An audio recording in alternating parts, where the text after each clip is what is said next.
California के एक fire station में एक बल्ब है जो पिछले 125 सालों से जल रहा है। ना वो फ्यूज हुआ, ना रिप्लेस हुआ और ना ही ऑब्सोलीट हुआ। उसने 2 वर्ल्ड वॉर्स देखी, इंटरनेट का जन्म देखा और 20 से ज्यादा प्रेसिडेंट को आते जाते देखा। उसने दुनिया को तो बदलते देखा है पर खुद कभी नहीं बदला। This light bulb, which has literally been flickering longer than Henry Kissinger, who just turned 100, has been alive.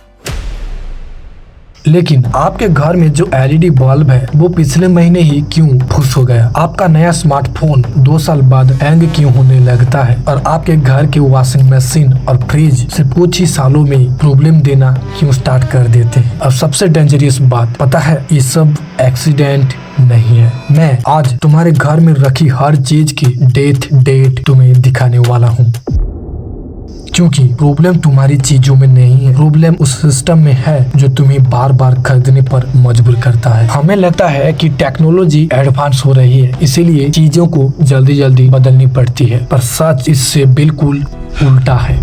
चलिए इस सिस्टम को समझते हैं। क्रिसमस का वक्त था साल 1924। जिनेवा में दुनिया की सबसे बड़ी बल्ब कंपनी फिलिप्स, ओसराम और जनरल इलेक्ट्रिक एक बंद कमरे में मिलती हैं। उनके मन में एक चिंता थी, और पता है वो चिंता क्या थी? उनके बल्ब इतने अच्छे थे कि वो कभी खराब ही नहीं होते थे। यहीं पर उनके मन में एक सवाल आता है, अगर बल्ब खराब ही नहीं होंगे तो कोई नया खरीदेगा क्यों? ऐसे तो हमारा बिजनेस ही डूब जाएगा। इसलिए उन्होंने जन्म दिया द फीबस कार्टेल को।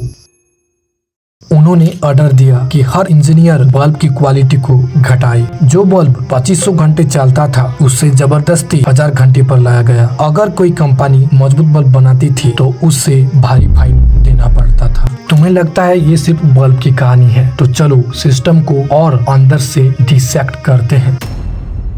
1940s में जब नीलॉन के कपड़े मार्केट में पहली बार आए थे तो वो इतने मजबूत थे कि उनसे गाड़ी खींची जा सकती थी। लोग उन्हें सालों तक पहनते थे पर वो कभी फटते ही नहीं थे। इसीलिए कंपनीज डर गई, अगर कपड़े इतने मजबूत रहे तो लोग नए कपड़े खरीदेंगे ही नहीं। इसलिए उन्होंने इंजीनियर्स को ऑर्डर दिया, इसे थोड़ा कमजोर बनाओ। आज तुम्हारे कपड़े सिर्फ कुछ वॉश के बाद पुराने क्यों लगते हैं? क्योंकि उन्हें डिजाइन ही किया गया है जल्दी खत्म होने के लिए।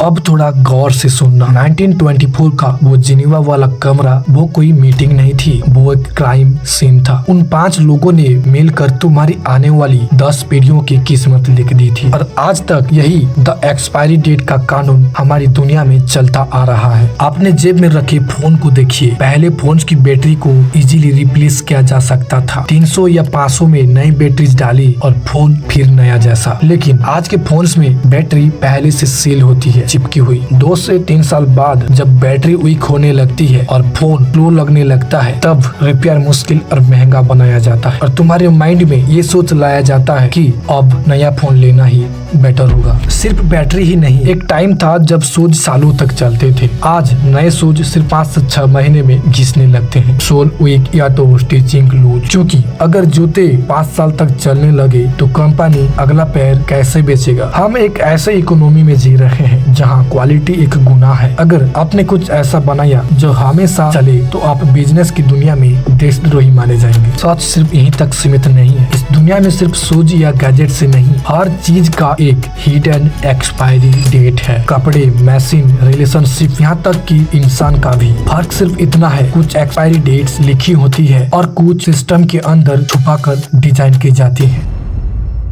चलो थोड़ी देर के लिए इस कहानी को पलट देते हैं। इमेजिन करो अगर दुनिया से ये एक्सपायरी डेट का कानून हट जाए। एक दुनिया जहाँ चीजें कभी खराब नहीं होती। तुम्हारी बाइक, तुम्हारा फोन, तुम्हारा फ्रिज 100 साल तक चले। कोई भी चीज हो तुम्हें जिंदगी में सिर्फ एक बार ही खरीदना पड़े। पहली नजर में आपको ये जन्नत लगेगी, कचरा खत्म हो जाएगा, आपके लाखों रुपए बच जाएंगे। लेकिन तब दुनिया की इकोनॉमी कोलैप्स कर जाएगी। पूरी दुनिया में सन्नाटा छा जाएगा, फैक्ट्रीज बंद हो जाएंगे, करोड़ों लोग बेरोजगार हो जाएंगे। और एक मजेदार की बात पता है, शॉपिंग मॉल्स को एक म्यूजियम की तरह देखा जाएगा। अमेज़न, एप्पल, सैमसंग, ये सब एक हफ्ते में गायब हो जाएंगे। इकोनॉमी का इंजन रुक जाएगा। और यही तो सबसे बड़ा एनिग्मा है। दुनिया को साफ रखने के लिए चीजों का टिकना जरूरी है, पर दुनिया को अमीर रखने के लिए चीजों का कचरा बनना जरूरी है। तो अगली बार जब आपका कोई गैजेट खराब हो तो गुस्सा मत कीजिए। समझ जाइए कि आपने एक ऐसे सिस्टम में इन्वेस्ट किया है जिसे जिंदा रहने के लिए आपकी आपकी बर्बादी चाहिए। आप कस्टमर नहीं है, आप इस स्क्रिप्टेड गेम के एक छोटे से